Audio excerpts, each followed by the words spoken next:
Thank you, thank you. To this rain, I don't know.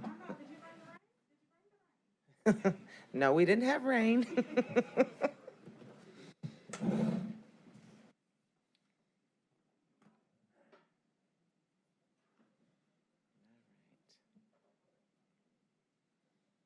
Ready?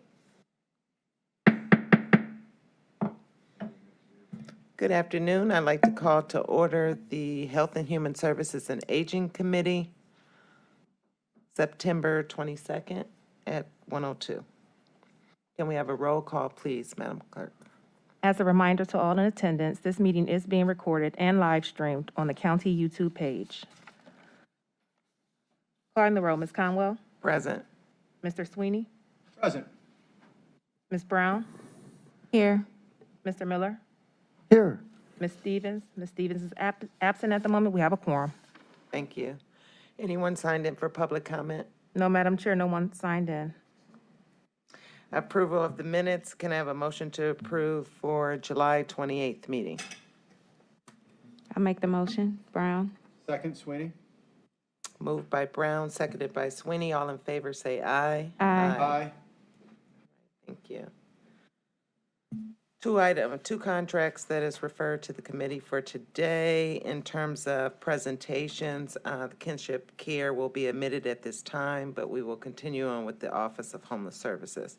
So, Madam Clerk, if you could please read the item into the record.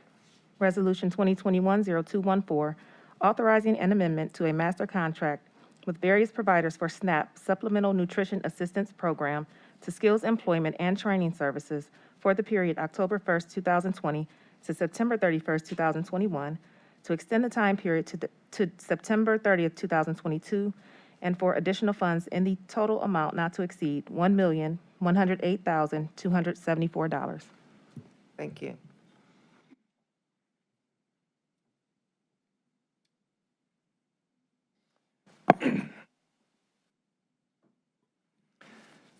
Good afternoon, David Merriman, Director of Health and Human Services. Madam Chair, I just wanted to introduce this item as well as the next, and we'll recognize that Paul Porter from the Division of Contract Administration and Performance will come up and do the presentation for both of these items. He will also be supported by Paul Bounds from Job and Family Services on behalf of Director Kevin Gowan. And then on the next item, Melissa Sirak, the Director of Homeless Services, will be in. I also just want to express my gratitude for your patience as we prepare the kinship presentation. You were clear that you would like to have this come forward. We are working on the presentation, and council staff and yourself agreed to allow us an extra month to prepare that. We are still committed to doing that presentation.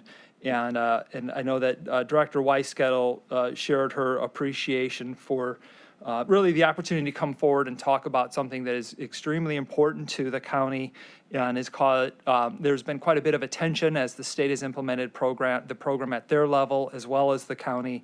And she appreciated the extra time so that we can have a validated presentation at the next committee meeting. So on behalf of the department, thank you for your patience, and I'll turn it over to Paul Porter to introduce the first item. Thank you. Thanks, David. Good afternoon, committee members. I'm Paul Porter, Health and Human Services. In this case, on behalf of Cuyahoga Job and Family Services, here to present an amendment, the second amendment to our master agreement for the Cjfs SNAP to Skills Employment and Training Services Master Agreement. This is an amendment to this contract exercising the first option year that was contained in the RFP. When we issued this RFP, we did an initial 1-year term, and we built in 2 additional years by option years that we could exercise to extend the contract without having to do another RFP. This is the second amendment. A first amendment was presented a couple of months ago to the Board of Control to add vendors to the master agreement.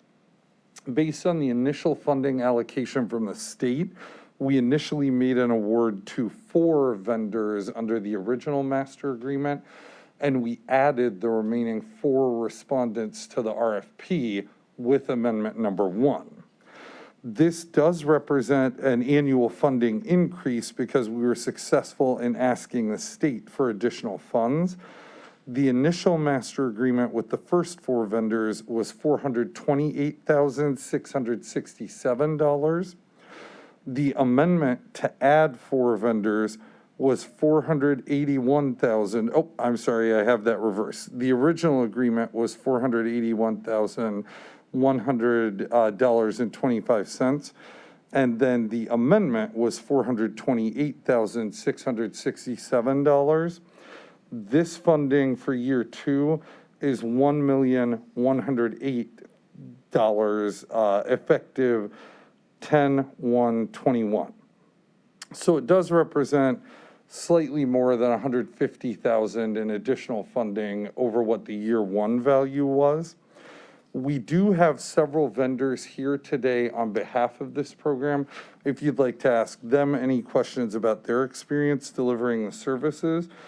With us today, we have Lutheran Metropolitan Ministry, the Centers for Families and Children, Newbridge, Cleveland, Goodwill Industries of Greater Cleveland and Central Ohio, and then Westside Catholic Center. I'd like to ask Paul Bounce to come up if he wants to speak a little bit about the programmatic specifics, and I'm happy to answer any contract-related questions about this item. Paul?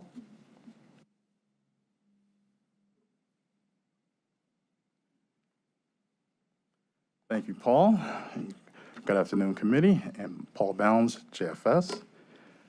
I'm supported by Candace Williams, who is here today as well. Candace is the direct actual program manager, and she'll also follow me and say a few words regarding the SNAP to Skills Employment Training Program.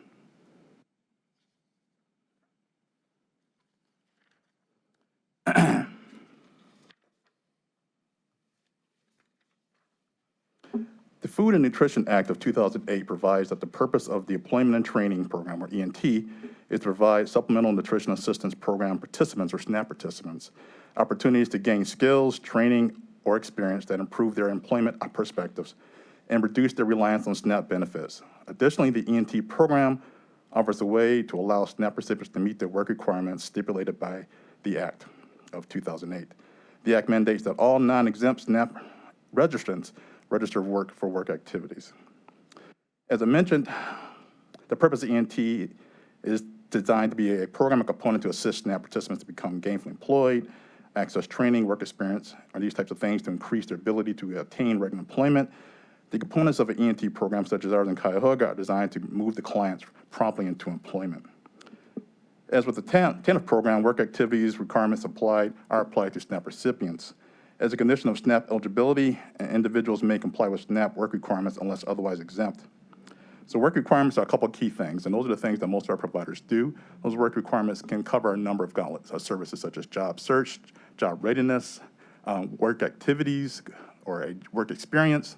It could be a subsidized employment opportunity. It could be vocational training. It could be education as well. This project is funded 100% by Fed dollars. It is pass-through funds from the federal office to the state office. And the funds that we're asking for this particular contract moving forward are statutory and required and specific for the operation of SNAP ENT.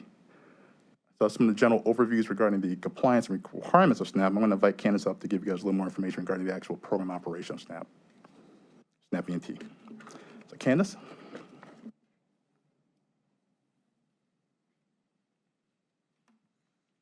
Good afternoon. I'm Candace Williams.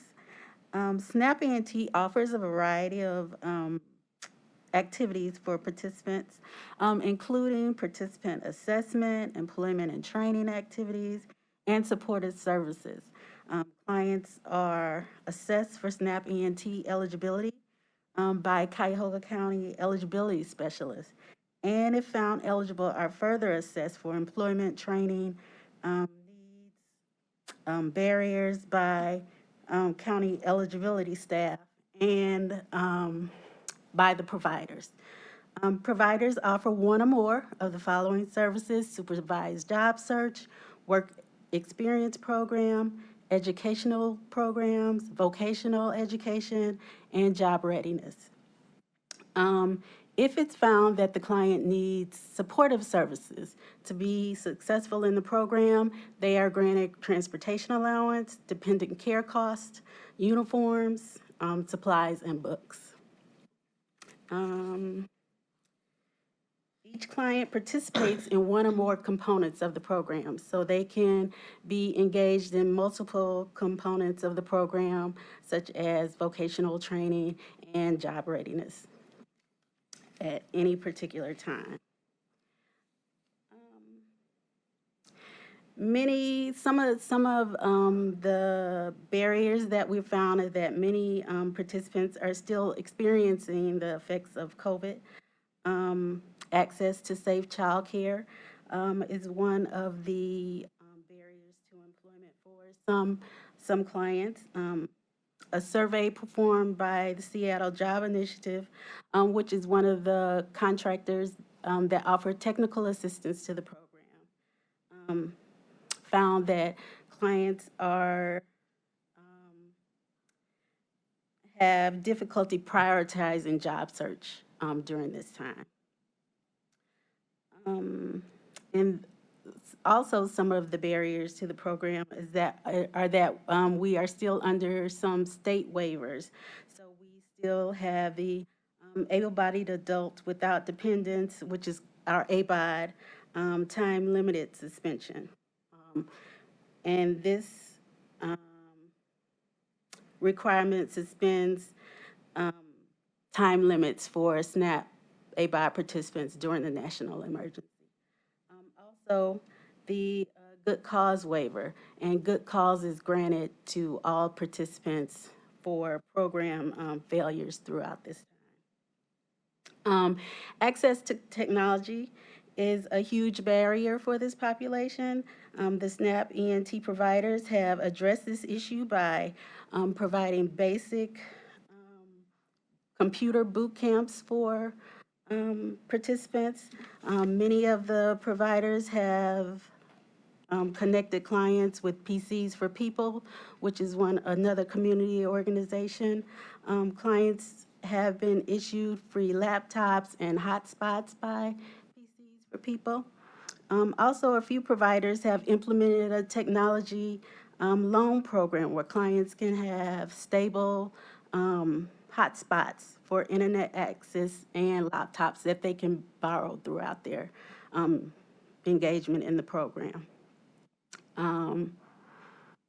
And also what we're doing to address some of the barriers are we've increased the number of providers, which Mr. Porter mentioned earlier.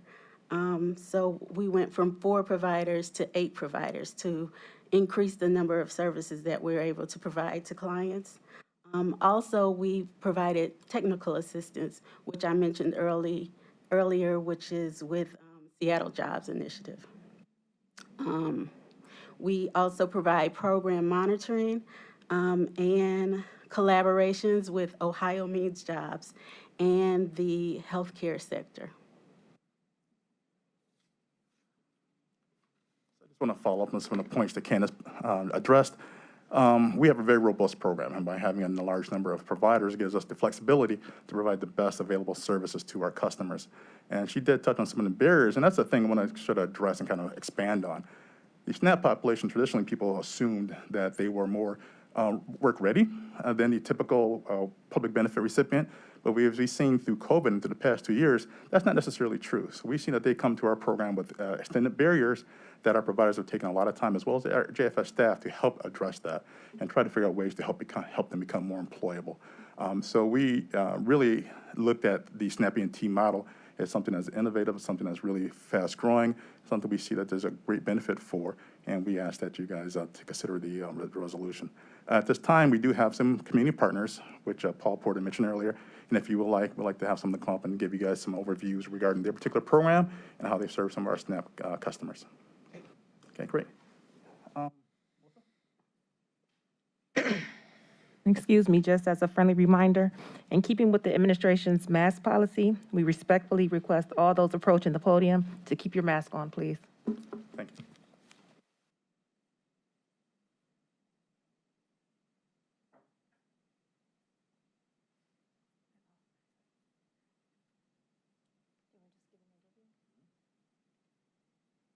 Hello, Council. My name is Melissa Rosanello. I'm the Director of Alvario Excuse me, can you scoot up to the microphone, please? Thank you. Can you hear me now? Thank you for letting us come up here and speak. My name is Melissa Rossinello. I am the Director of El Barrio and Workforce for the Centers for Families and Children. And with me today is Orlando Grant. I'm Orlando Grant. Orlando is our manager of the direct services. So what our program offers is job readiness from case management when you start our program to retention through 6 months of employment. So anybody who comes to us will receive job training. We also provide tracks for specific industry-related training, such as child development associate training, pharmacy tech training, customer service and banking, and general job readiness in both English and Spanish. All of our services are delivered in English and in Spanish through the El Barrio program. And then with our training tracks, we partner specifically with local employers who actually inform our curriculum. They teach in our curriculum, and then they hire from our classrooms. So for instance, our CDA program is a partnership with our early learning centers. In order to get your CDA, you need 480 hours of in-classroom time. So those students who come through our program will actually be hired as substitutes into our child development, our early learning centers. They'll do their 480 hours, and then they'll be hired in full time. So that is pretty much the heart of what we do with the SNAP population who comes to us. And I asked Orlando to pull a success story to share with you of somebody that we were working with recently who successfully gained employment despite all the challenges that are going on right now. Good afternoon. So I will focus today on a young lady named Cheyenne Daniels, who was actually laid off at the beginning of the pandemic and joined our program. During the time that she was a part of our program, she completed 4 of our tracks and was successful in that. The skill sets that she acquired during that time was able to help her gain employment as an educational assistant in Euclid City Schools. So now that she just got hired back in Euclid City Schools, and she's using the same skill sets that she was able to acquire within our program to be able to use those skill sets to not only obtain employment, but she sustains it for an extended period of time.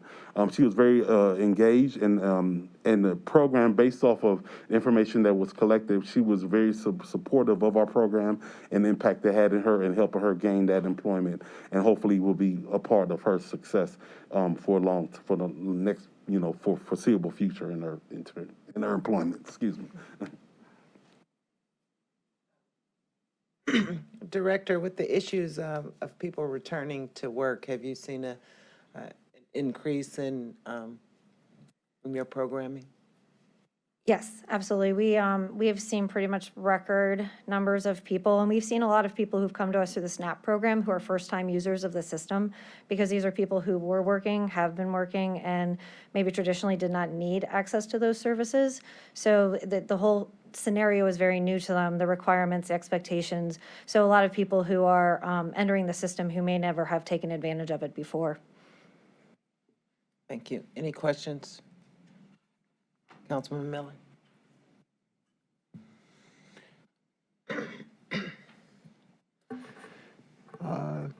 What does CDA stand for? Sorry, Child Development Associate. Okay.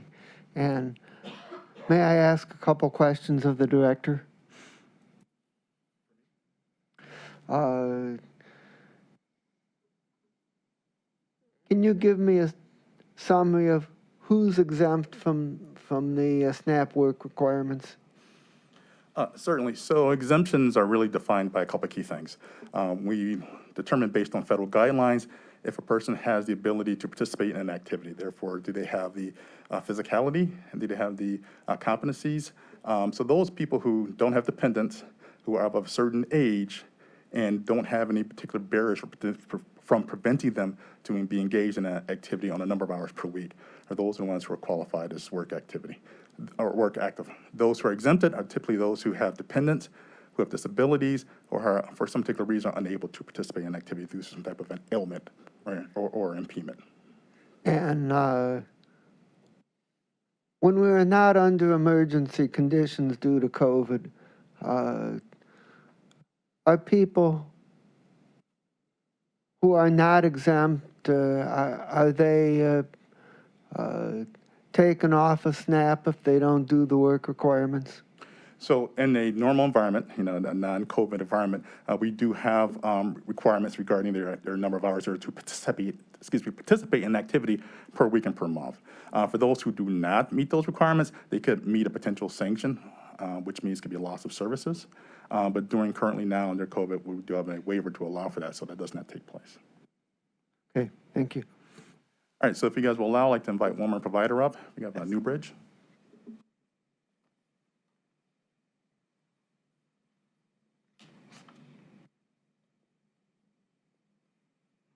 Good afternoon. My name is Armin Ochoa. I'm the CFO, COO of Newbridge. And our programs that we have at Newbridge are in healthcare training. We do training and job placement for our clients. Our clients are typically African-American female with at least one child at the age around 30 years of age. And in our training, we do phlebotomy, patient care nursing assistant, and this fall we're introducing medical assisting. Since we were asked to be back in the program this June, we have served 12 SNAP recipients. Of that 12, 9 have completed the program. Of the 9 that completed the program, 7 were hired. 2 are in interview process right now. And of those 7, 6 have passed the national certification in phlebotomy. That takes a minute. And how long is the training again? For the phlebotomy, it is 10 weeks. For the PCNA, it is 6 weeks. And for the medical assisting, that will be 10 months. Because I know the hospitals have been calling and they UH and Cleveland Clinic. they need help. Yep. Okay, so when does your next class start? We have classes in session right now. Our next class is in October, and our medical assisting will start in November. And I think that's combining all of them, that's up to 150 participants at a time, correct? That is correct. Thank you. Any questions for Newbridge? All right, thank you. Thank you. So, Madam Chair, again, there are additional providers. If you'd like to hear from them, I can ask them up. If we are pressed for time, we can move forward with the discussion. And you stated that there was Goodwill Industries here? Yes, Goodwill. I'd like to hear Sure, Mark? what they do.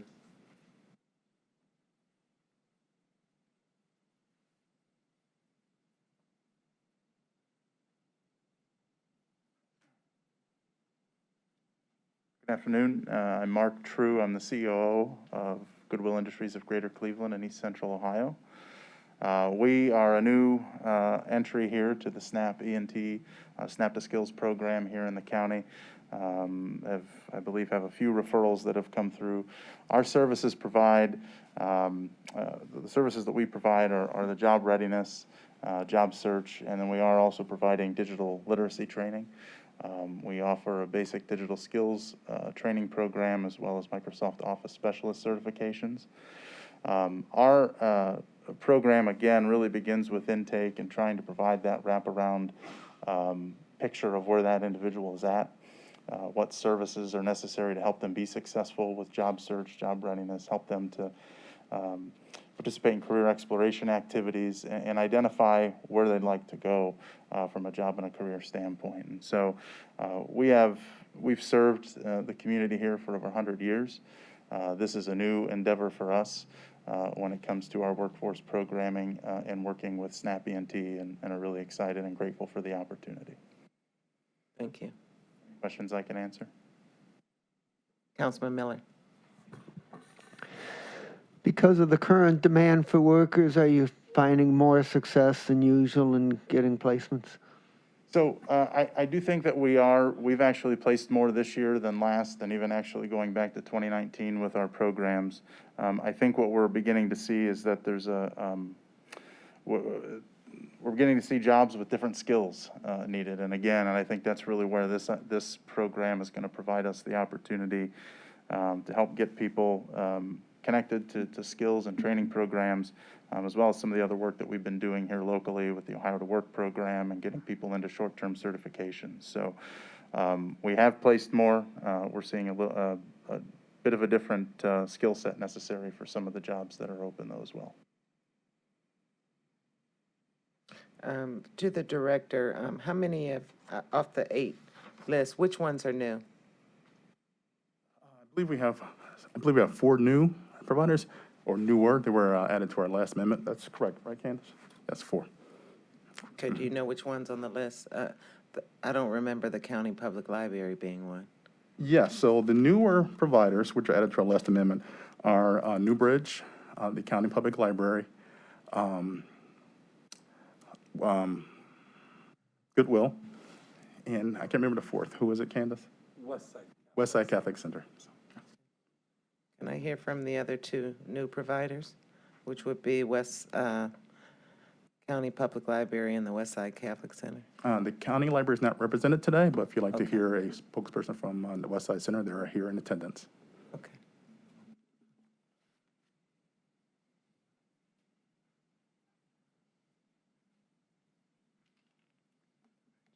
Good afternoon, John Litton. I'm the executive director of the Westside Catholic Center. I have a part-time gig as a councilman in Lakewood, so I respect you all for your service to our county in this way.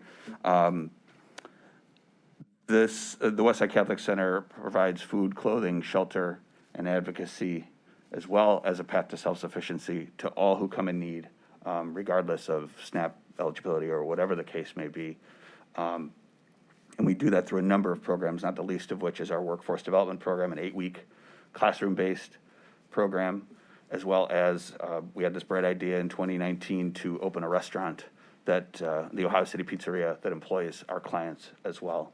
Been fun to go through all that through a pandemic, but we're coming through okay. This funding is transformational to our program and our ability to serve our clients and to build in some new programming that builds a better bridge from our 8-week classroom-based program to our restaurant and beyond to better employment from there. That includes starting in October a culinary program of our own that utilizes our kitchen that is serving people meals every day, the kitchen in our shelter, and of course the kitchen in the pizzeria to train people more thoroughly and provide a better bridge from our classroom into gainful employment in restaurants. And if I may speak just briefly about Richard. Richard is someone who has come to our center for meals for probably 5 years or so now. And something I say about our center often is that the way we affect change is through sustained presence over time. It's about being there constantly, being a consistent place for people to go whenever they're in need. It took 5 years for Richard to be willing to attend a classroom-based program through us. He did that program, of course, got a job in the pizzeria, and within 3 or 4 months left us for a better job at a hibachi restaurant, making better money. He still moonlights one day a week at our pizzeria, and we get to see him regularly, but it's just one of many stories we've been able to make happen through this SNAP ENT funding. And I also have to say that Paul, Candace, as well as Melissa and her team on other fronts, are wonderful to work with here at the county, and we really appreciate their service as well. And I have some flyers, if I can give those to the clerk, and happy to answer any questions. Councilman Sweeney. Thank you, Madam Chairwoman, distinguished councilman. I just want to say hi to John.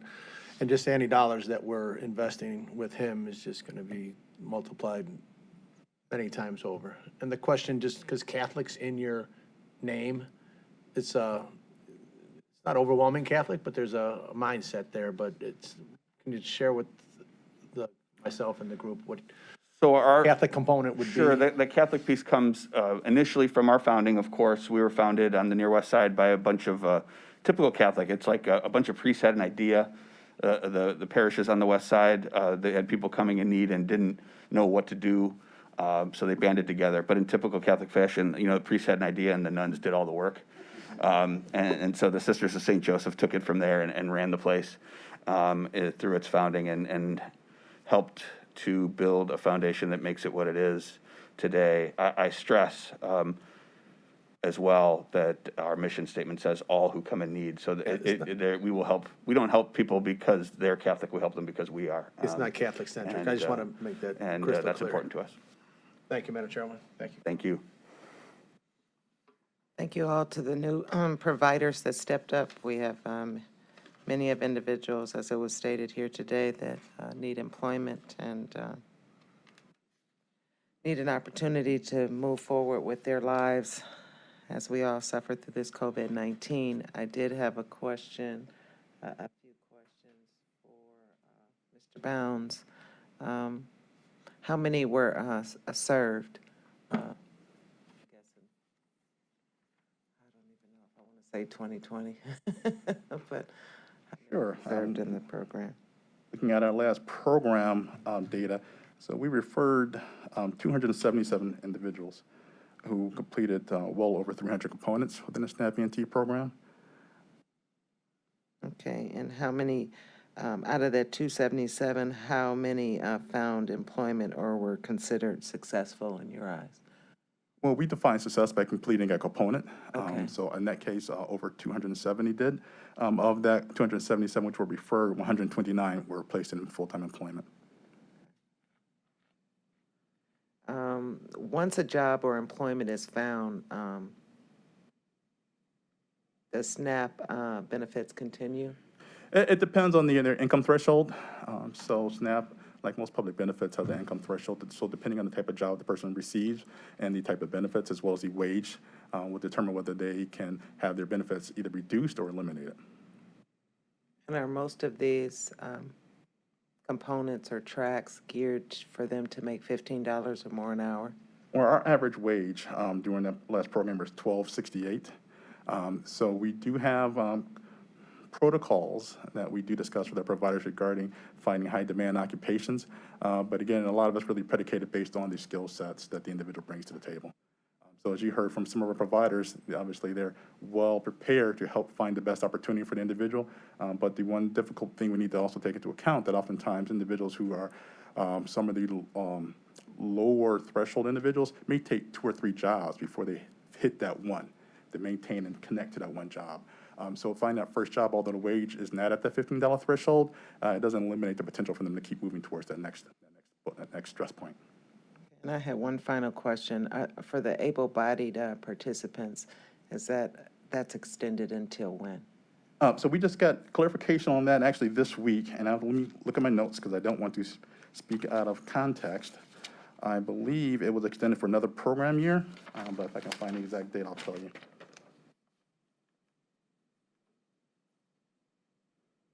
I don't have the actual date, but we just received notification this week, so I'm assuming it's extended for the next program year.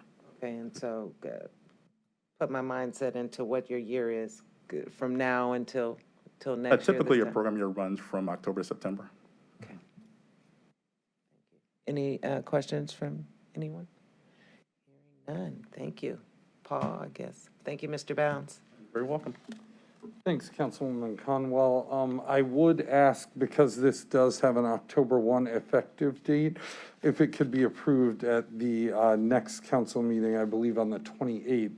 That way it can be approved prior to the effective date. So second reading suspension? Please.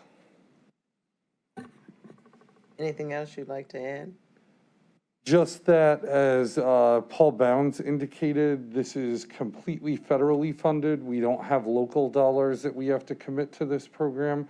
These are federal FAYET dollars or Food Assistance Employment and Training dollars, and they pass through the state of Ohio.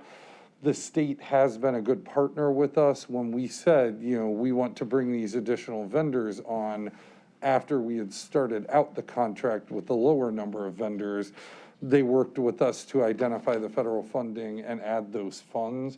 And when we said that we anticipate spending more during year 2 of the program than the total that we spent during year 1, they were amenable to that request as well. So we do look forward to working with the state on this and working with this crop of vendors.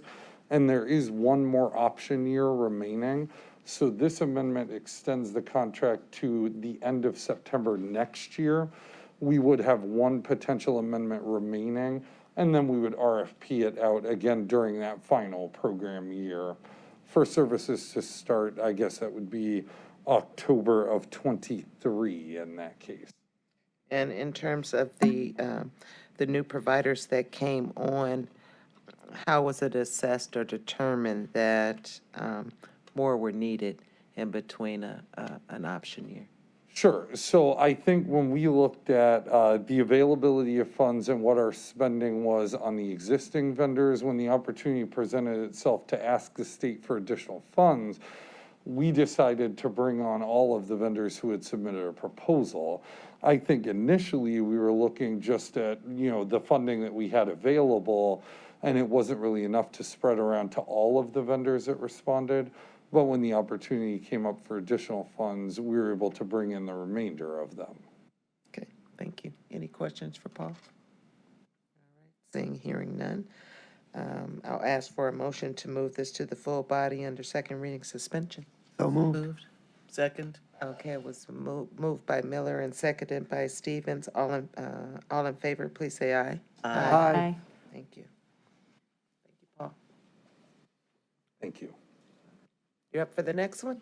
I am. Madam Clerk, if you could read the next item into the record, please. Resolution 2021-0215, authorizing an amendment to contract number A24 with Lutheran Metropolitan Ministry for operations and case management services for a 365-bed men's emergency shelter located at 2100 Lakeside Avenue, Cleveland, and for facilitation and coordination of overflow shelter services for single adults and families at various locations for the period January 1st, 2021 to September 30th, 2022 for additional funds in the amount not to exceed $768,609.21. Thank you. Good afternoon, Paul Porter, Health and Human Services on behalf of the Office of Homeless Services. This is an amendment adding additional federal funds to our contract with Lutheran Metropolitan Ministry. This is for their shelter operations as well as coordination of overflow shelter services for single adults and families at various locations throughout the county. We're adding CARES Act funds to the contract that extends to September 30th, 2022. When we entered into this contract, it was with a significant amount of federal funding, and that federal funding was tied to that 9/30/22 end date. We're adding funds based on higher than anticipated utilization for these services. We were able to spend down the initial federal allocation that we got, and we're adding these additional funds as CARES Act dollars. There has been an increase in the overall cost of operating shelter services as a result of the COVID-19 pandemic and some of the deconcentration strategies that have increased shelter costs overall.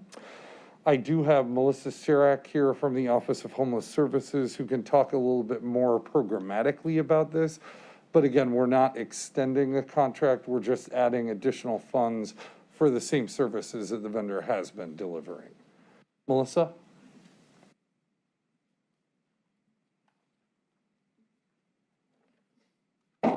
Good afternoon. Good afternoon, Director. Good afternoon. Melissa Sarac with the Office of Homeless Services. I would add that these additional funds are assisting and supporting the COC COVID response, funding costs associated with shelter deconcentration efforts, including our hotel hub strategy, temporary pods built within 2100, housing incentives, as well as vaccine incentives. Over the last 16 months, these initiatives have proven to be integral tools in successful mitigation of COVID. These efforts have proven successful by allowing LMM to strategically protect residents that have medical risk factors, making them more susceptible to COVID, maintaining a 50% decrease in census at 2100, accelerated temporary and permanent housing placements, increasing positive exits by 148% over the same 12-month period in the previous year, allowing 171 people utilizing the housing incentives with a 95% success rate, not returning to shelter. And lastly, increasing the 2100 resident vaccination rate from 10% to 39%. Included in your meeting packet today is additional data regarding these initiatives, and Mike Searing from LMM is also here to answer any additional questions you might have. Mike, if you wouldn't mind joining me.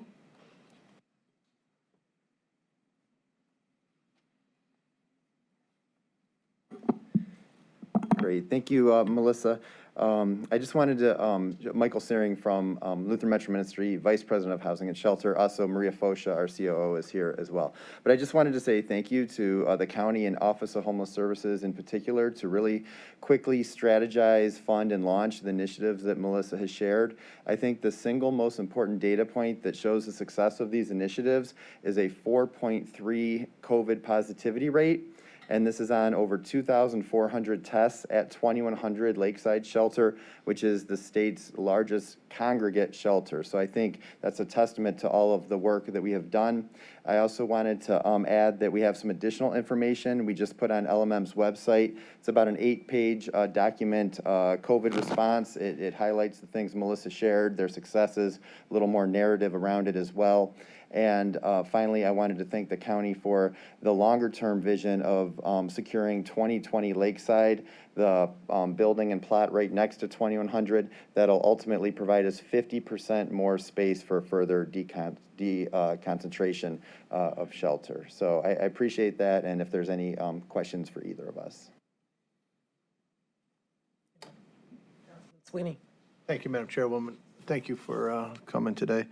Just with the dollars that came, and we're given some more, and the whole homeless decongregation and figuring out a significant quagmire, the dollars that were currently going to the shelter and with all the individuals there, and then everybody got dispersed, the operations within the 2100, did it get reduced in regards to how much money you had to spend there? And overall, we had to spend more money, but just with the shelter, did those costs go down so we can put the money someplace else?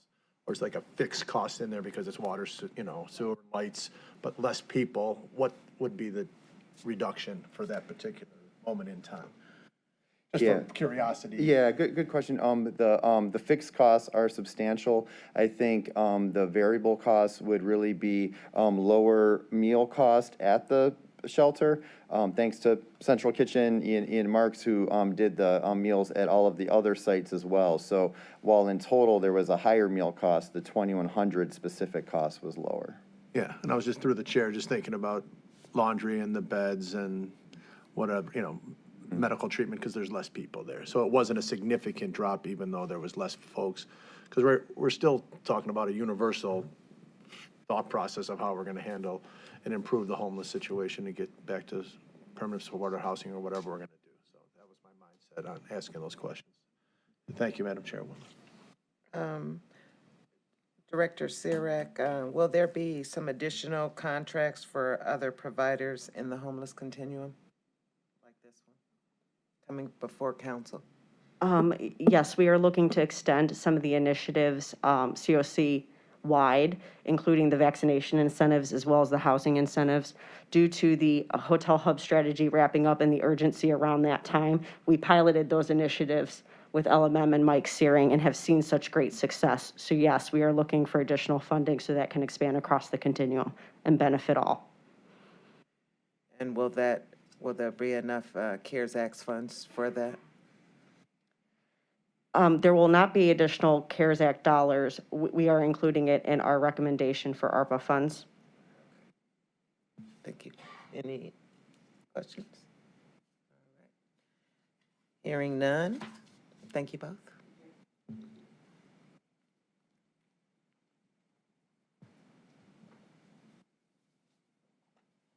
Councilwoman Conwell, because this amendment is effective upon approval, if we could get approval on second reading suspension for this one, that would help us get those dollars out to LMM as soon as possible.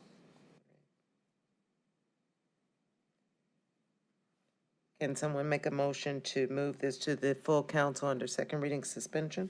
So moved. Oh, sorry, go ahead. By Stevens, seconded by Sweeney. All in favor, please say aye. Aye. Thank you.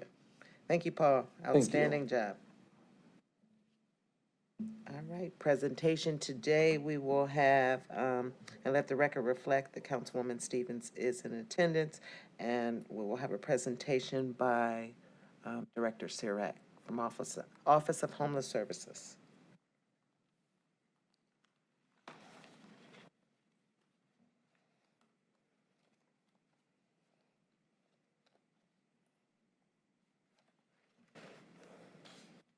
Good afternoon again. Melissa Surak with the Office of Homeless Services. I'm extremely grateful for the opportunity to be here with you today and provide you a brief overview of how our system operates and its philosophies, as well as some of the ongoings that we have as we look forward in our initiatives.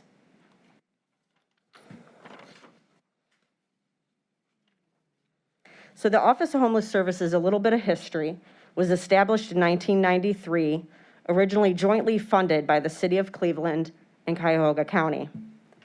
We are responsible, OHS serves as the COC and HMIS lead agency. This means we're responsible for the coordination, convening, and strategic planning for the homeless system and ensuring that HUD regulations and priorities are implemented and adhered to. In addition, we coordinate federal, state, and local funding for the continuum of care.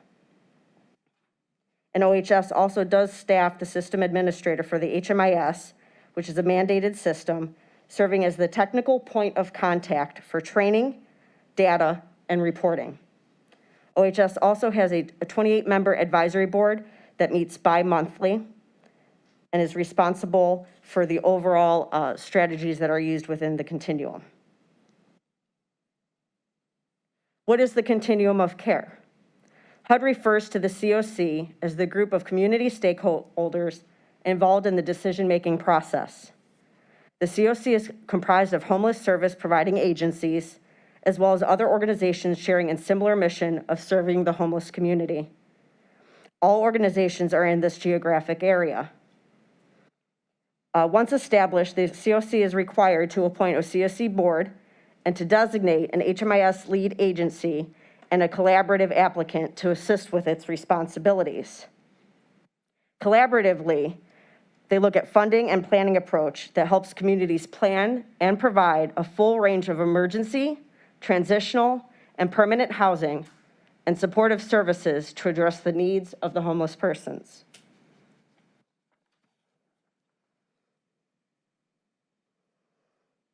All COC agencies receiving federal, state, and local funding are required to utilize the Homeless Management Information System. In 2020, the COC switched to a new software system called Clarity, involving over 100 end users in over 300 projects. This system is used to evaluate performance, directs system challenges, informs resource allocation, emerging needs, and cross-system analysis.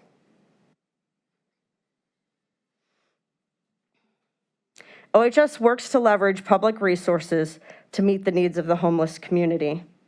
I thought I would provide a quick snapshot of resources that flowed within our office and that we collaboratively applied for. You'll see in this graph that the majority of funds are from HUD, followed by levy support. Other sources of funding in 2021 included city and county ESG and CARES Act funding. And this is just a quick snapshot. There are also federal treasury dollars that assisted in our COC system response and services. As I mentioned earlier, the goals of the homeless system are largely set forth by HUD. In the 2021 HUD application, the following priorities were identified. Priority 1, ending homelessness for all persons. Priority 2, using a housing first approach. Priority 3, to reduce unsheltered homelessness. Priority 4, improve system performance. Priority 5, partner with housing, health, and service agencies. And priority 6, advance race equity. And priority 7, lastly, engage people with lived experience in decision-making. All of these priorities already are areas of focus for the continuum. However, we continue to deepen our approach and strategy, and we'll further speak to these priorities as we submit our 2021 application.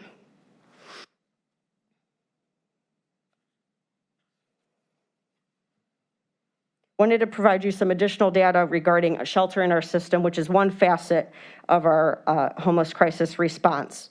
You'll see in chart 1 from 2018 that we were seeing a decrease in family homelessness, which can be contributed to stronger diversion efforts starting in 2019, and the eviction moratorium diversion efforts in 2020. Generally, our single homeless counts stay relatively consistent from year to year for a myriad of issues, whether it be chronic homelessness, individuals returning home, and mental health issues. In the second chart, you'll note that it includes all persons, individuals, families, and children. African Americans are disproportionately represented in our homeless population, which is why our county has worked to strengthen race equity efforts and better speak to them.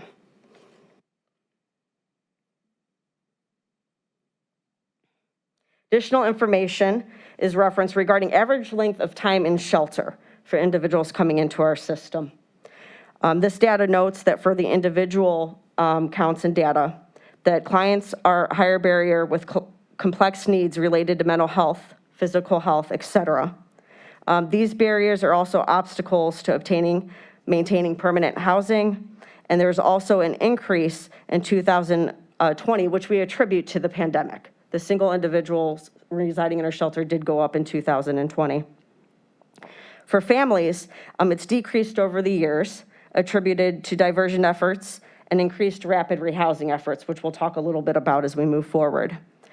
There was a strong emphasis during the pandemic to have diversion with converting individuals from families going into permanent vouchers, and a large number of families self-resolved during the pandemic. We were doing our best with diversion to really stress to singles and adults. Shelter is currently not really the ideal space for you to be right now. So truly, if we can help you mediate, we used gift cards at that time as well to keep you from coming into our system. Let's work together on that. So we did see a decrease in families. So our system is based on a coordinated response, as I mentioned earlier, our homeless crisis response system, which has various facets. There's diversion and prevention. We try to identify and engage in individuals. We assess the specific need of each subpopulation that comes into our system. We make appropriate shelter referrals where possible and provide immediate access to shelter. So it all starts with diversion and homeless prevention at the front end with coordinated entry, which serves as our main access point to anyone seeking shelter. From there, shelter referrals are made, and other referrals are made in addition then to the housing piece. Ultimately, we want individuals to be housed as quickly as possible. So the other facets include rapid rehousing, permanent supportive housing, and permanent housing. So our system, all of those facets that I just mentioned, proudly because of our strong continuum, continued during the pandemic. There's not a service that ceased during that time. However, some things were done differently. So I did want to talk a little bit about the pandemic as a reminder of some of the changes we did during that time and changing our model of service. First, we had our coordinated entry system response. Prior to the pandemic, coordinated entry services were provided in person only. Once the statewide emergency shutdown order was enacted, coordinated entry provided these services via phone only. They quickly learned that their phone system was not ideal for phone services, and as a result, they investigated options and secured funding for an on-call center software and new equipment. As we think long-term, I would anticipate that our coordinated entry service will end up being a hybrid model, mixed of in-person services and via phone. We also had within coordinated entry homeless prevention. We had not had dollars in some time in our community to be used for homeless prevention. So there were resources, again, that assisted with the deconcentration of shelter, of assisting individuals to not come within our system. In addition, as we've mentioned in our previous item, shelter deconcentration was a large critical piece of our COVID response, utilizing a hotel hub strategy for both single adults, male and female, to decrease our census within the shelters. And then lastly, as we do annually, planning in our seasonal planning as the cold weather approaches. That transpires every year, and this past year during COVID, we had a large decrease in unsheltered persons, and I'm proud to say we provided enough capacity for any of the unsheltered individuals that wanted to come inside within our hotel hub strategy. And that was through the coordination, again, of our strong providers and LMM and NEOC working together to ensure that that would happen.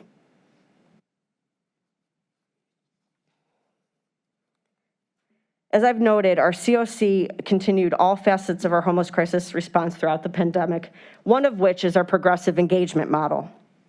In regards to rapid rehousing, you'll see in the chart that we utilize a progressive engagement model, which is an approach helping households end their homelessness as rapidly as possible and despite any barriers that they might be facing.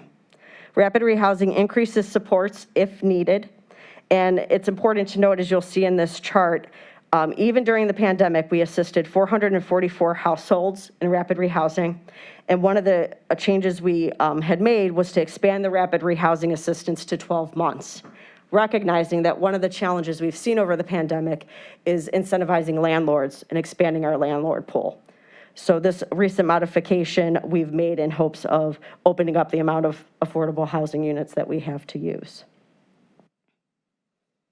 And when you look at that 444 households being served in 2020, it averages to 17 households per week, and then an average number of units passing inspection were 7 per week.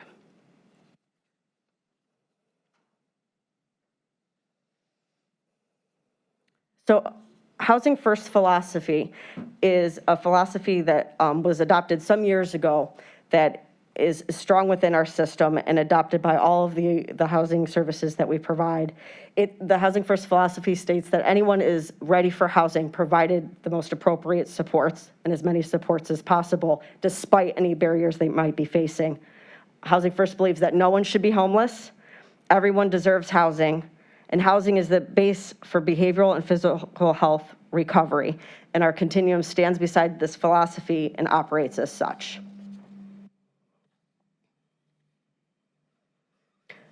From the onset of the Housing First initiative being implemented came Housing First buildings and implementation. They serve as places where chronically homeless persons are transitioned into permanent housing. Service engagement is not a condition of housing, so we don't mandate that they are engaged with services while they're in housing. Coordination of property management and services on site 24/7 to help people stay housed. We worry about the sustainability of housing. Tenancy dependent on meeting lease requirements only, so there's no other requirement anyone has to meet in order to transition into housing. And then this, of course, reduces long-term shelter user population. Because again, some of these Housing First Initiative buildings are serving the chronically homeless, which are those that have been in shelter the longest. So why do we hope to solve chronic homelessness? First, looking at what chronic homelessness is, if you're not familiar, are the individuals within our shelter that have 365 consecutive days homeless or total over at least 4 episodes in 3 years, plus a disabling condition.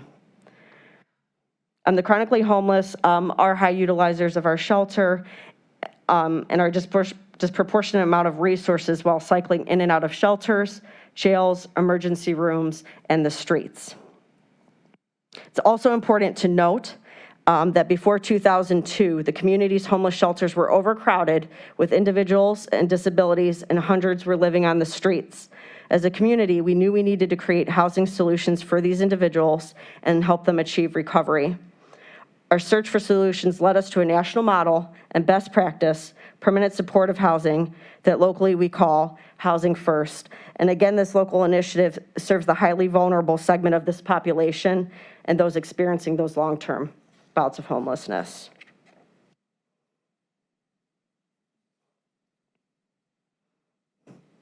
Listed here are some of the Housing First original partners and sites. I'm happy to say that other partners have aligned themselves with the Housing First philosophy, allowing us to expand these services. So this is a list of some of the original sites.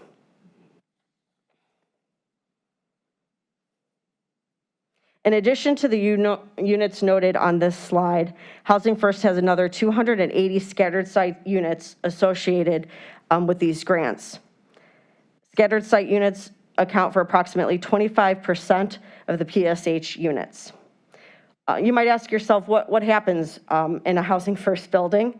There are 782 Housing First apartments occupied across Cleveland. They're 1-bedroom apartments that come basic basically furnished for each resident. For the security of the residents, there's a 24-hour front desk with security. Every resident has access to on-site case management. All buildings have computer labs, computer rooms, and food pantries. Each resident has a lease, just like any other private market apartment. And in each building, we are providing housing first, followed by support services, giving individuals all the independence they can handle with the support they need to integrate back into their communities. Looking at our demographics of the chronically homeless population that utilize our housing first, we can see on this slide that serving the chronically homeless, there's an average of 763 days that an individual is in the shelter prior to moving in. 87% have mental health diagnosis, 48% have severe alcohol or other drug addiction, 55% have chronic health conditions, 70% past criminal justice involvement, 5% are employed at entry with an $807 a month average income. 65% are Black, 71% are male, and 14% are veterans. We have an aging population that we're seeing in our homeless system as well, and 51 years of age is the average.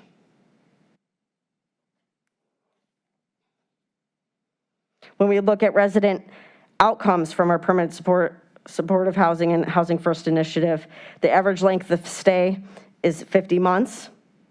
95% of housing stability and 5% returns to homelessness. And then for an increased income, 55% of the residents have no income at entry, but at exit or follow-up, residents without income drops to 35%. And you'll see as we look forward that that's an area that we hope to strengthen as we move forward in our continuum work.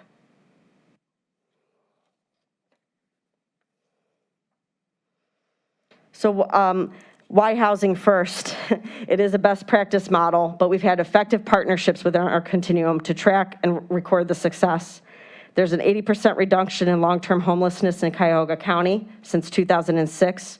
782 plus homes created, less than 5% of returns to homelessness, and $132 million invested in Cleveland neighborhoods. Some pictures here to show you of some of the original sites. This is your basic room at Emerald Commons. This is a communal area and front desk at South Point Commons.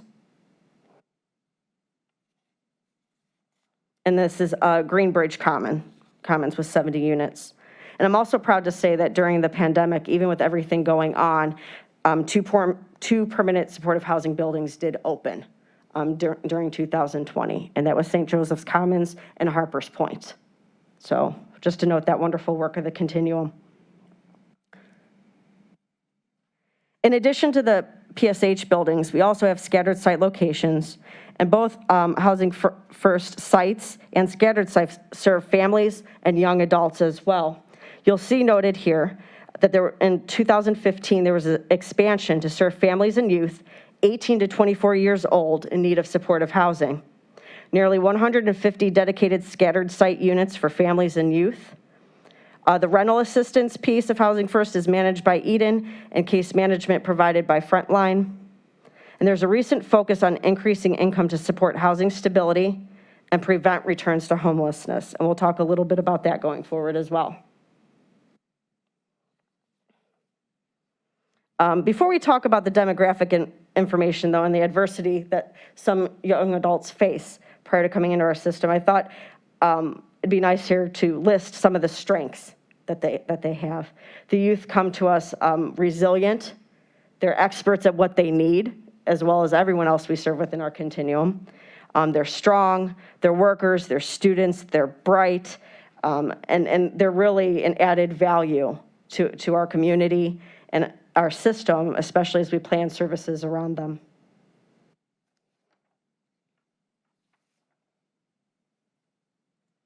So why do young adults experience homelessness? The pathways are different for any young adult entering our system. Some of the contributing factors are racism, losing a job and not having savings, lack of a safety net, family poverty, an inability to care for children once they reach 18, family rejection of young people who are part of the LGBTQ plus community, aging out of systems such as welfare or juvenile justice, and a lack of affordable housing.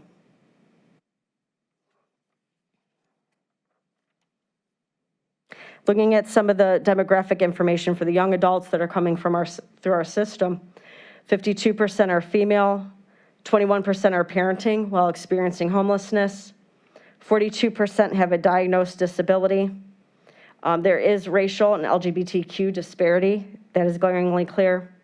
And then, as you'll see noted here, probably not surprising, there's multi-system involvement. So there's 62% involved in child welfare system, 38% in the juvenile justice system, and 22% in the adult justice system.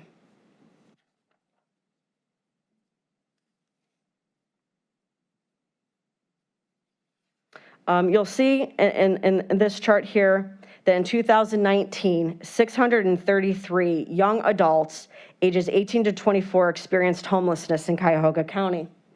This data came from the Race Equity Design Lab, and an analysis by Case Western Reserve. Overall, African-American young adults are disproportionately represented in the homeless population when compared to the overall population. And the LGBTQ data is most likely underreported, but generally 40% of young adult members of that community are homeless. I'm sure many of the committee are familiar with our effort to develop a youth drop-in center. And so I wanted to talk a little bit about what is that vision. You'll see noted here that we hope to provide a safe and youth-friendly site. We hope to provide basic needs within that site, one-stop shop. Housing and economic needs, services will provide navigation and support to shelter, housing, jobs and education. Wellness, a health clinic, connections to health insurance, trauma-informed staff, counselors and mentors, and internet access, leisure and connection. A computer lab and library would be accessible, as well as fun and activities to help youth unwind. These efforts for the Youth Drop-In Center are largely led by A Place for Me, Sisters of Charity. LMM is the operator of the Youth Drop-In Center as well as the young adults being included, which I think is an integral piece in our mission and our planning, and they've worked hard on this current initiative. There are core values that we're taking into account with our Youth Drop-In Center. We have youth leadership and partnerships, following the philosophy, nothing about us without us. We believe in support, inclusion, and equity regardless of race or sexuality. Hospitality, we want individuals to feel welcomed, and the atmosphere must remain welcoming and kind with a focus on serving the youth. We like to create a space where relationships can enhance the feeling of support, and we want, as well as the rest of our services in our continuum, this to also be low barrier. So individuals are comfortable coming in and they have access to any services and little barriers put in place. Lastly, as we look forward, I'd like to talk about income and stability for people experiencing homelessness. This has been an initiative which OHS has been in partnership with Enterprise and Frontline Service, as well as Cjfs here at the county. And we're looking to expand on that as we look into the future. I'm hoping next year we'll be constructing a strategic plan. This will be a long piece, a large piece of it. And as we've had housing first, established for some time, I kind of view the income stability piece as important as sustainable housing is sustainable employment. So we'll look to expand on this. Looking forward, we'll do a cross-system steering committee. We're convened to create and implement plans to bridge siloed systems with input from those directly impacted. So again, involving those with lived experience as much as possible. We'll be looking to Heartland Alliance, who's consulting with Enterprise to identify best practices from peer cities like Detroit and Pittsburgh, and to utilize what we learn in Cuyahoga County. And lastly, benefits to COC. Of course, stronger connections to workforce system will improve client outcomes and exit and increase our overall NOFA application as well.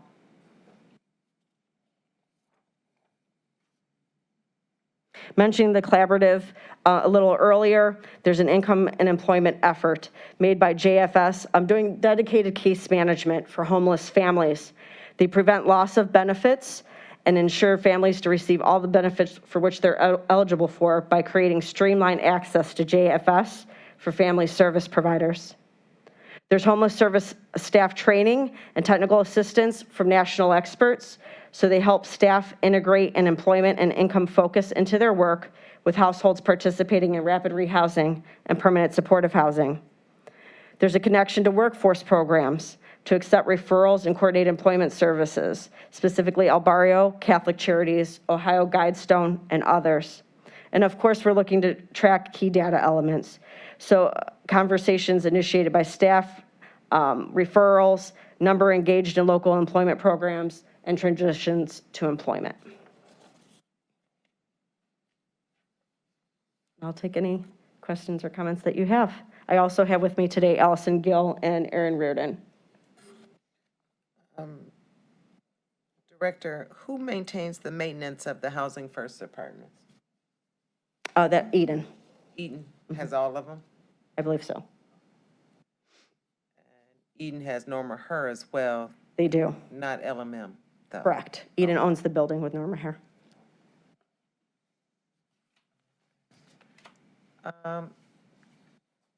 Justin, looking at the pie chart on page 3, I didn't know, or I just found it astounding that the city of Cleveland, was that the city ESG? Is that city of Yes. Cleveland? Mm-hmm. That they put in a lot more than the county overall. So are we finding more participants or guests into the shelters? Are city of Cleveland residents versus Cuyahoga County as a whole? I'm sorry, you're at page 3. Yeah, my page 3. My apologies, Councilwoman Probably Conwell. I'm your trying to make sure I slide know what you're- 5, if that little number Was it the leverage public That's funding? it. yeah. Okay. Yes, that was City of Cleveland CARES dollars. This does not include, this is just a quick snapshot, so there were Treasury dollars that the county also contributed at large overall in 2021 for operations and our response to COVID. But this pie chart is based on CARES only dollars? Those are the only dollars included, yes. Mm-hmm. Yeah, I did not include the Treasury. And from your knowledge, City of Cleveland put in more? As far as COVID response dollars and CARES dollars? What, just the Treasury dollars, the regular amounts that we put in? The county contributed more from the Treasury fund. Yeah, it was over $7.5 million. Okay. Open it up to my That colleague. doesn't show up? I'm sorry. No, I'm sorry, I did not include that in this particular slide. Councilman Miller?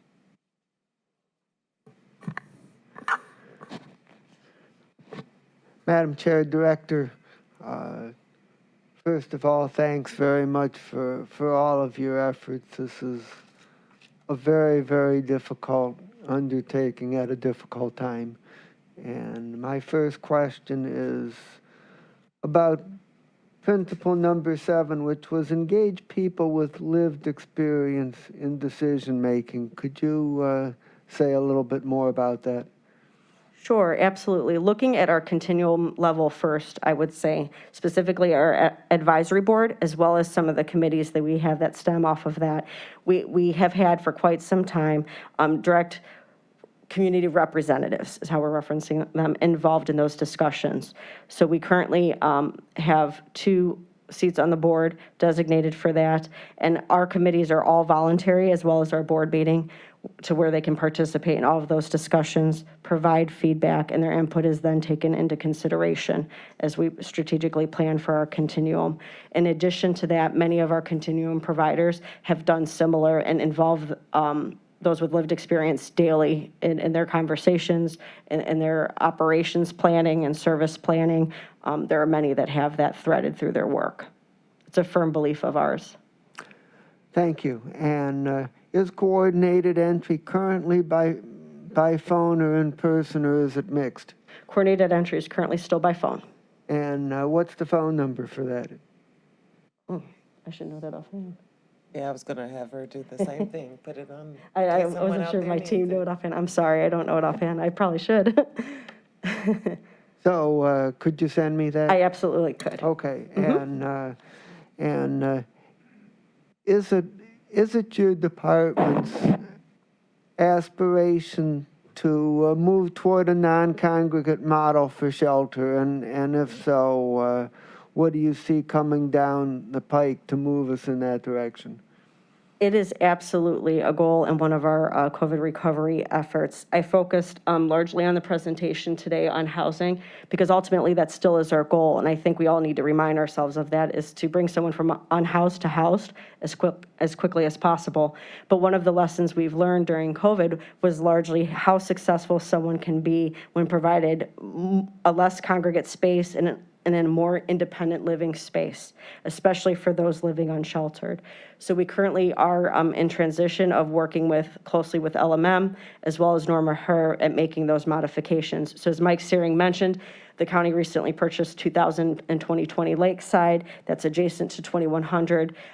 That will be remodeled to a less congregate setting, as well as 2100. And we haven't, we're in initial steps with 2100, but that'll be planned as well.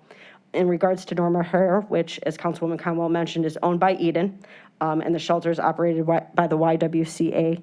We have had many discussions and are in those planning phases. I'm very grateful for the work that Eden has done in taking initiative to work and kind of suss out what can we do to remodel Norma Herr, where it's currently at in its location, and then what additional acquisition could we potentially need, knowing that when you take a congregate space and make it semi-congregate, you might not be able to have as many residents reside in that space. So I definitely see us going to the non-congregate model. We're working with the city to attain support, which we have so far, as well, of course, at the county, and leverage any other resources we can to make this happen. But that is our ultimate end goal. And ultimately, the space will be more dignifying and safe for individuals that are residing with us. And Madam Chair, Director, is there a shortage of affordable housing both locally and nationally? And if so, is it possible to resolve this problem on a local level, or would it take an infusion of national resources to really solve the problem effectively? There is definitely a need for affordable housing. I did talk a little bit about the challenges with working with landlords to expand our housing pool, but in addition, we just need additional units as well, which could mean building additional sites, right? So, thank you. So there is additional housing that is needed, especially for various subpopulations. We look at returning citizens, when we look at seniors, because again, we have an aging population in our continuum, and young adults. So the need is there on a local level as well as nationally. In regards to resources, I don't feel, I'm hoping that the American Rescue dollars will assist in this, and I think we can make a great dent. We might not come to the ultimate solution, but I think we can make a great dent in our affordable housing pool and get individuals housed as quickly as possible. Mr. Thank you. Madam Chairman, to my Go ahead, colleague, Councilman Miller. I'm a nerd, and so I've been looking at Ohio Housing Finance Agency's annual data reports on affordable housing. Excuse me, Ms. Stevens, can you pull the microphone up a little closer? Thank you. Affordable housing in Cuyahoga County, we're 45,000 units short. It's a huge number. We couldn't solve the problem in 1 year. This is a multi-year, long-term solution that we need to make by getting more landlords to be involved in providing emergency housing options, more landlords to keep their housing units in good shape, and new construction to generate more housing that costs less to rent out, with subsidies from programs like low-income housing tax credits, additional funds from Housing and Urban Development that do the rapid rehousing subsidies. We can't do it alone. We need both the state and the feds to help us provide additional housing funding. Even using bonding capacity that the county might have wouldn't allow us to solve that kind of problem in 1 year.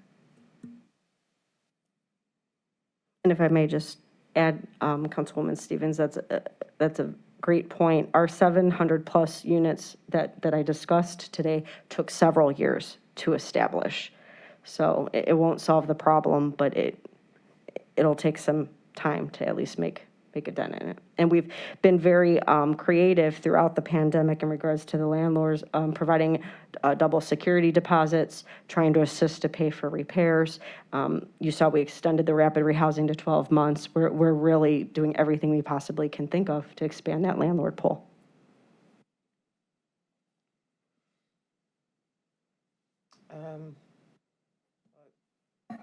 You know how I feel about the seniors that are in there, and I'm just getting the figures from just Norma Her shelter, where it's 60% are seniors over 60 females that are in there, and I've never even asked the number of how many male seniors are in LMM, so I'm sure it's pretty steep as well. It's just not a, so I would hope that, is there any other, in 2022, any Housing First initiatives geared toward building? I know we just completed 2, but designated and segmented off just for the seniors that are Not for the seniors specifically. We do have a transitional age youth project that is in process that I believe would open in 2023, if I'm correct, but I'm not aware of any senior space. Okay. There is discussion of additional medical respite being built, and we've had conversations at the state level about the need for medical respite. Most continuums don't have their medical respite linked to their coordinated entry system at all, or their homeless system, so we're pretty far ahead. But we don't have enough beds because some of the individuals at Norma Hare sometimes would be better fit for more of a medical respite, some of the seniors. What about, I know this was discussed with Ruth Gillette, Director Gillette, before she left, for some of the seniors to, we have senior housing or senior with Eliza Bryan and places like that. Is there a way we can partner with them to get our seniors out of the shelters quicker? I mean, since we're offering incentives lately. Yes. Yeah, I'm sure those connections could be made again and strengthened. It's definitely a subpopulation that we really have to devote the time to continue the work. And again, hoping to have some success out of it, but not very quickly solving the problem. Okay, so I know it's only you, and I know there's I have 3 lovely staff, though. We're small but mighty, Councilwoman Conwell. A limited department, but budget season is is coming up. If you could try to initiate some of those conversations with Eliza Bryan and places like that, it's just it's been too long that the seniors are increasing. Yes, the numbers are increasing, and I know we have good intentions for the youth and things of that nature, but they're resilient. Our seniors aren't. So if in the next month or so, you can generate some of those conversations so we can see if there's something that we could actually partner with. And act on. Yeah. Absolutely. Thank you. Any other, Councilman Sweeney? Excuse me, Mr. Sweeney, your microphone. You mentioned the veterans as part of the presentation, the interaction with the veteran services, and can you tell me a little bit more how we can match the needs of the veterans with the homeless and how we focus in on that group? Sure. They're threaded well through our continuum from the point of coordinated entry when someone calls. That's part of the screening process. And then if they do identify to be a veteran, we link them up initially from the start with veteran services. And there are veteran resources that exist as well as veteran housing. So we link them from the initial. So through the chair to the director, it comes to you, then to veteran services, not the other way. I'm sure it happens both, but the majority definitely do come through our coordinated entry system and our front door. But we closely collaborate with the VA all the time. Okay. And then I had the privilege of going over to visit the folks at NEAC, and they're just a wonderful group, and they're all for the permanent supportive housing, and they just want more built because they talked about the waiting list, and it was substantial. Is that your perspective or your understanding as well? So yes, so individuals are prioritized within our system for housing, and they have weekly meetings to discuss individuals and their placement. And yes, I feel very similar to NEAC that we need additional units. I mean, we need affordable housing. And through the chair to the directors, the need is going to be elevated to say we're going to do something about it. In regards to the focus of the solution, permanent supportive housing is going to be high on the list. We're trying to get it done because it has the best result. Yes, we're always working on housing. Yes, that was even prior to, I mean, individuals are prioritized based on chronicity and chronic homelessness. So there's a way in which that list that he's referencing, the way that it's made and followed. We are always looking for affordable housing. I would say that in addition to that, though, we're also in permanent supportive housing. That's the best practice model. But we've learned during COVID that there are other alternative ways of providing shelter for someone, such as boarding houses. And NEAC was a piece of that in order to get individuals housed. So we're really being creative. Ultimately, we do need permanent supportive housing, and that is the best practice model, but we're being creative with the amount of individuals we have on the list. Okay, just last two questions through the chair. The list is managed by who, and the prioritizing of the list, is it first come, first serve, most need, or tell me how it's done? HUD dictates the prioritization of the list. So chronically homeless are first. Frontline services coordinates that lists and hosts those individuals' meetings based on subpopulation. So it's frontline. And lastly, the steering committee you mentioned, is NEAC part of it, or they're going to be part of it? Because you mentioned something about the steering committee. Oh, for the income stability? Yeah. I'd imagine we're going to have pieces of that planning that are open to the community. Yes, NEAC sits on our board, and they're involved in many of our committees and planning that we have. And I appreciate it. I'm just getting up to speed as quick as I can, so I'm going to every little aspect. And you're mentioning all the national folks and the best practices from different cities. And I was just wondering if there was going to be a end user and neighborhood component or a nonprofit component of it. And you just answered yes. So thank you. Thank you, Madam Chairwoman. Just one final word, Madam Chair. Thank you for your service on this. This is hard work. In one of my prior lives, I spent time in the shelters as staff for the county, and it's heartbreaking some nights that you just can't get more people housed and in these units. And we never have enough money to do as much as we need to do. Just to get 100 beds into this community, we're looking at anywhere from $12 to $20 million by the time you put all the professional services in. So cobbling these deals together with Eden, it was hard work, and thank you for doing that. Thank you. I appreciate that. I'm blessed to have the great staff that I have, as well as a strong continuum. So I'm grateful for that. Madam Chair, if I may, can I give the coordinated entry number? Because I have lovely staff, I have the number right away. Councilman Miller. It's 216-674-6700. I'll still send it to you as well. All right. Thank you.